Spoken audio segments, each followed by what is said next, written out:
In the beginning, there was no sky, no stars, just silence. And then light. From that first breath of the cosmos, the universe has been unfolding, not just out there, but within us. The iron in your blood, the oxygen in your breath, forged in stars that lived, died, and became you. Maybe the entire process is to realize that we are a part of the universe, not apart from it, so that the universe can finally begin to know itself. If that thought stops you for a moment, stay with us. The story only gets deeper.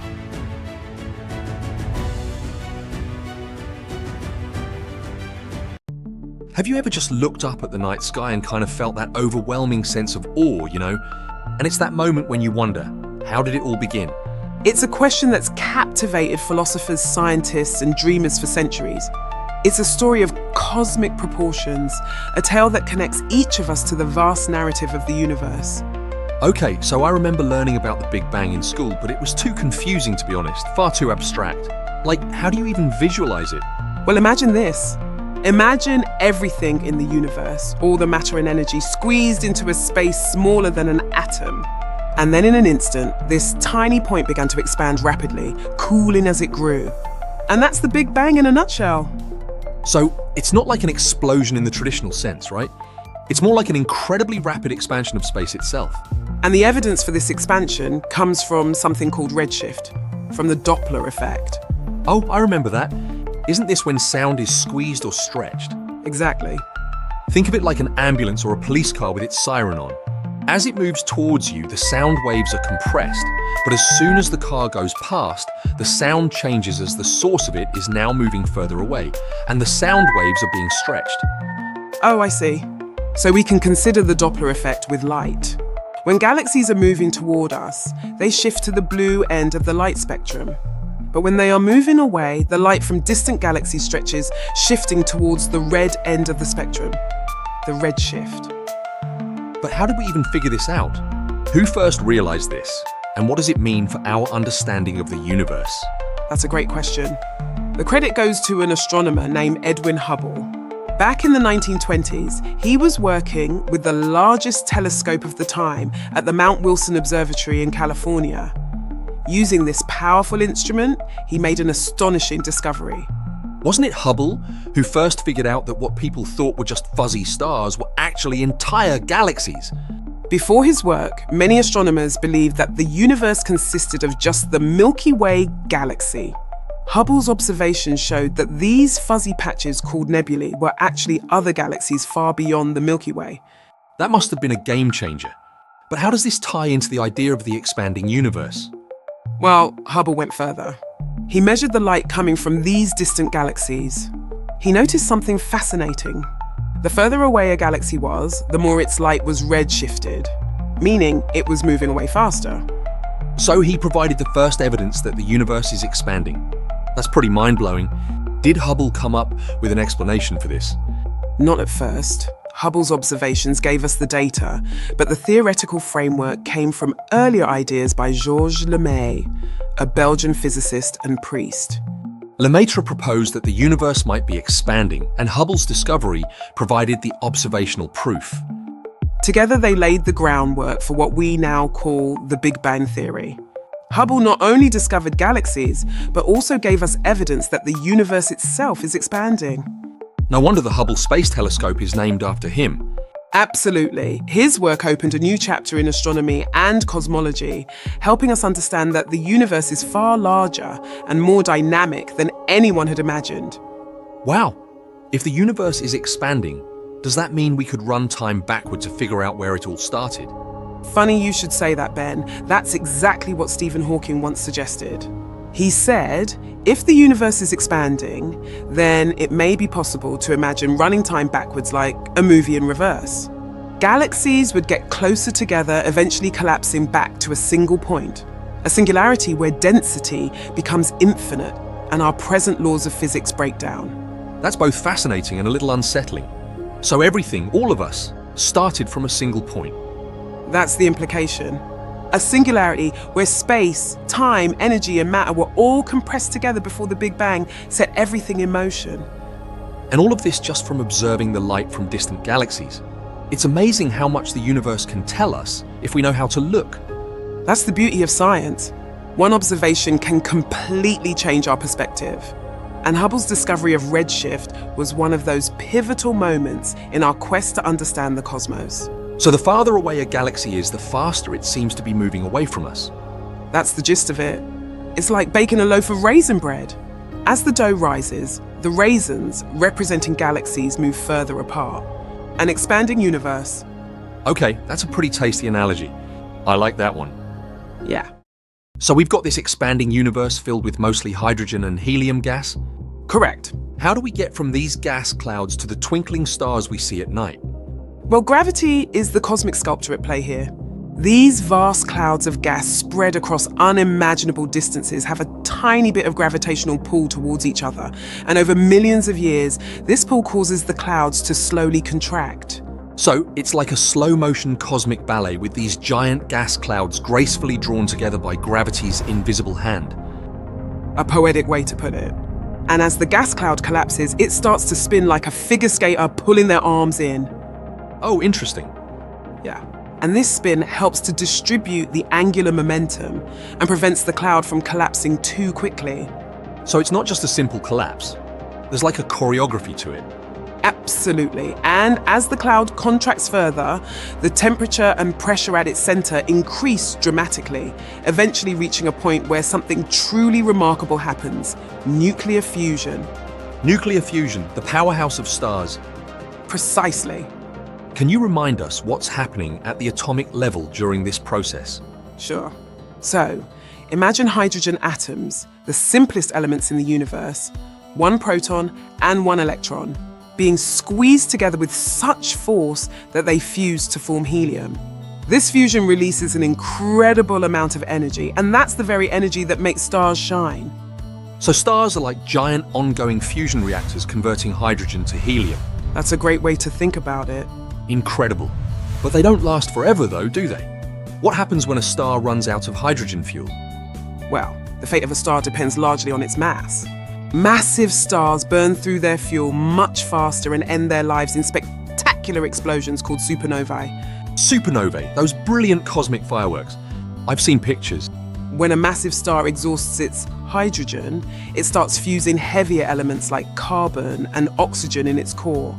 And this process continues until the core becomes so dense and hot that it collapses under its own gravity, triggering a shockwave that blasts the star's outer layers into space. Scattering those elements across the universe. That's right. And here's where it gets really interesting. The elements on the periodic table, like carbon, oxygen, and even gold, require the immense mass, pressure, and heat of a star to form. It's in stars that atoms are pushed together, fusing protons and electrons to create these elements. All the stuff of the universe can only be made inside stars.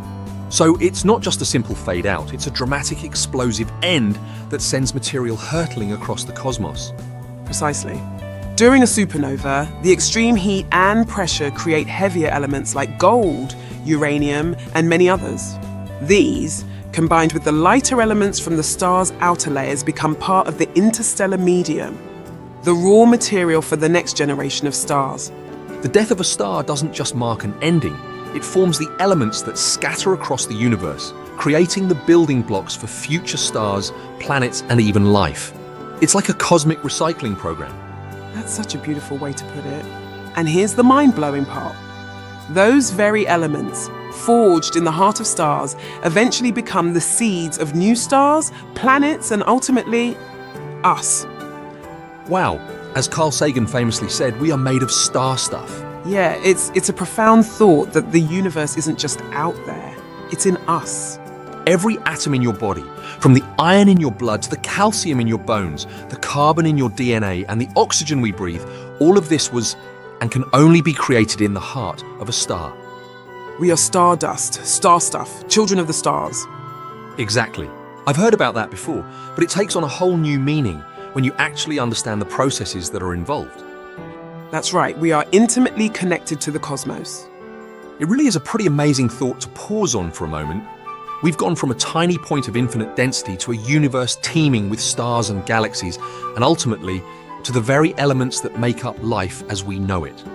And this is just the beginning of our exploration. We've covered the Big Bang and the basics of star formation, but there's so much more to discover about the lives and deaths of stars, the diversity of stellar populations, and the ongoing evolution of the universe. This has already been a pretty mind-expanding journey, and I can't wait to dive deeper before we move on. How do we even know about these stars if they existed so long ago? Astronomers use a variety of techniques to peer back into the universe's distant past. One way is to look for the faintest, most distant galaxies, hoping to catch a glimpse of the light emitted by those ancient stars billions of years ago. So we're literally pushing the boundaries of our technology and our understanding to uncover the universe's earliest secrets. Absolutely. And as our telescopes become more powerful and we can see further, we are also able to see further back in time, collecting more data and refining our models of the early universe. Okay, so how do today's stars like our Sun compare to those first stars? Are there any similarities? Well, one of the most significant differences is composition. Early stars were made almost entirely of hydrogen and helium, the simplest elements. Stars today, like our magnificent Sun, which is a third-generation yellow dwarf star, contain heavier elements, which came from supernovae of those first stars when they seeded the universe with heavier elements. Those early stars literally changed the cosmic recipe, adding new ingredients to the mix. Precisely. And these heavier elements, they play a crucial role in star formation today.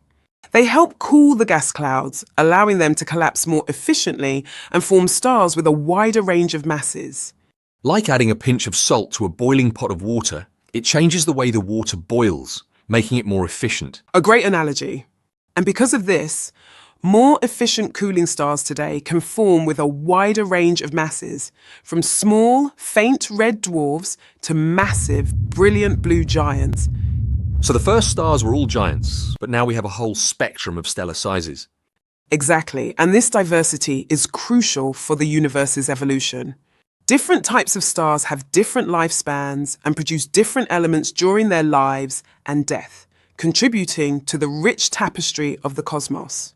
So it's not just about size, it's about the elements they create, the roles they play in the grand scheme of things. But smaller stars, like our Sun, have a different fate. They don't explode as supernovae. Instead, they gradually shed their outer layers, forming beautiful planetary nebulae. Planetary nebulae? Do they have anything to do with planets? They were named planetary nebulae by early astronomers because, through their telescopes, they resembled faint, fuzzy planets. But there are actually the remnants of dying stars, glowing clouds of gas expelled by a star as it reaches the end of its life. These nebulae have nothing to do with planets, but they're incredibly beautiful, creating intricate and colourful patterns in the cosmos. So it's more like a cosmic art exhibit than a planetary nursery. Exactly. And at the heart of these planetary nebulae lies the star's core, a dense, white, hot ember called a white dwarf. It's the final stage of a star like our Sun, a quiet, fading ember that will slowly cool over billions of years. We've covered a lot of ground, from the Big Bang to the first stars, from stellar giants to diverse populations, from supernovae to planetary nebulae. It's been quite a journey, tracing the evolution of stars and the elements they create. And it's important to remember that this journey leads all the way to you, to the very elements that make up your body, your planet, and everything you see around you. That's a profound thought. We're literally connected to the universe's vast history woven from the same stardust as the most distant stars. And this connection is not just a poetic notion, it's a scientific reality that underscores our place in the universe. Okay, I think we've thoroughly explored the realm of stars, their birth, their lives and their deaths. But I'm curious about how those elements created in stars ultimately become part of planets and ultimately part of life itself. What's the missing link in this cosmic chain? That missing link is a fascinating process called chemical evolution, the story of how simple elements combine to form more complex molecules, emergence of life. Chemical evolution, it sounds almost magical, like alchemy. Tell me more about this cosmic dance of elements. Okay, so imagine those heavier elements forged in the hearts of stars scattered across the universe by supernovae. They don't just float around aimlessly. They interact, they combine, they form molecules driven by the fundamental forces of nature. So it's like a giant cosmic chemistry set with atoms and molecules swirling around, bumping into each other, creating new compounds. And this molecular dance doesn't happen just anywhere.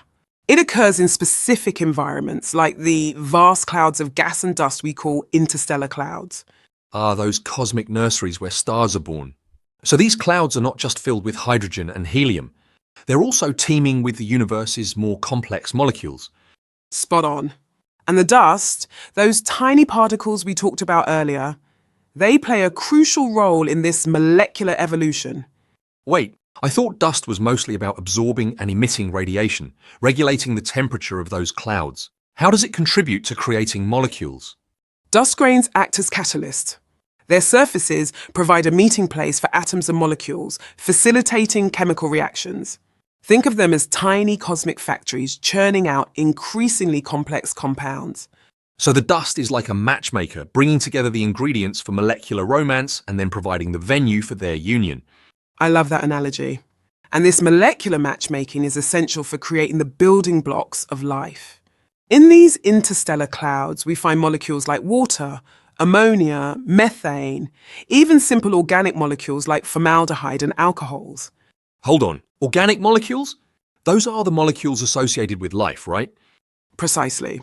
And finding them in these interstellar clouds sprinkled throughout the vastness of space suggests that the ingredients for life are not unique to Earth. They're widespread throughout the universe, a testament to the universe's inherent capacity to create complexity. That's mind-boggling. So these clouds are like giant prebiotic soup pots simmering with the potential for life. In a sense, yes. Yeah. But it's not just about the molecules themselves. It's about the conditions within these clouds, the interplay of temperature, density, radiation, and magnetic fields, all influencing the delicate dance of molecular creation. So it's a cosmic recipe with special ingredients, specific requirements for life's ingredients to combine and create something truly special. Exactly. And over millions of years, these molecular clouds, they evolve, they collapse, and they form new stars, along with planetary systems. Those prebiotic superpods get stirred up and their contents distributed to newly forming planets, like seeds scattered across a fertile field.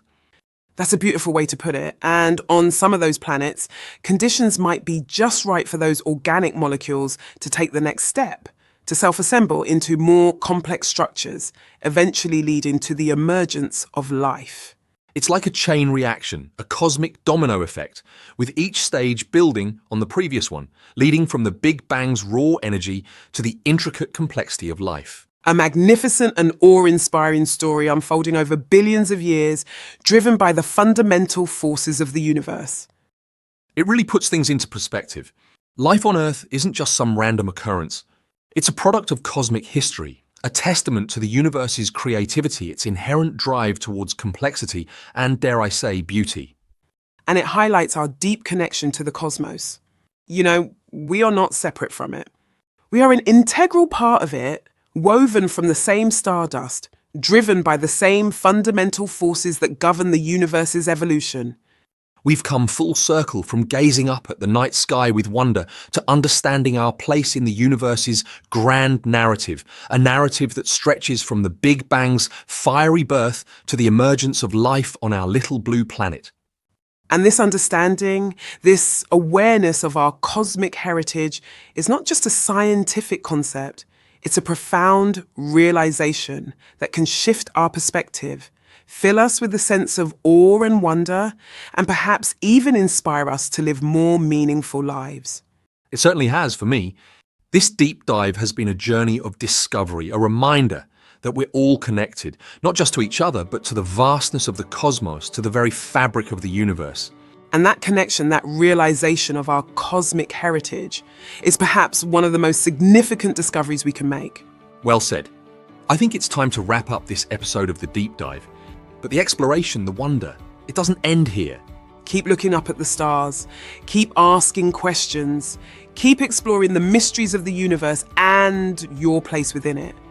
And remember, you are Stardust, a product of billions of years of cosmic evolution. Embrace that connection, Cherish it. Let it inspire you. That brings us to the end of this journey through the cosmos. Until next time, stay curious and keep exploring the wonders of existence. Remember, we are not apart from the universe, but a part of it. All is one.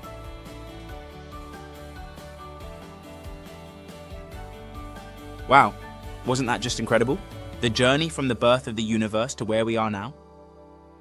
It's truly mind-blowing. The vastness of the cosmos, the interconnectedness of everything.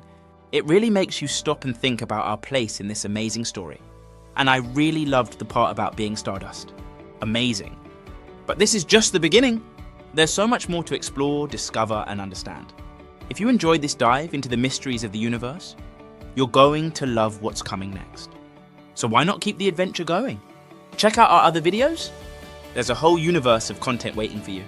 And don't forget to hit that subscribe button so you never miss a moment of the journey. I'd love to know what part stood out most for you. Was there a moment that sparked your imagination or left you with new questions? Share your thoughts in the comments. I read them all, and they really help shape where we go next. Oh, and if you found today's podcast fascinating, give us a like and share it with someone who would love it too. Let's spread the wonder of knowledge together. Thanks for watching, and as always, stay curious, stay inspired, share what you've learned today, and don't forget to subscribe for more cosmic journeys. Together we'll explore the wonders of existence. And always remember, all is one.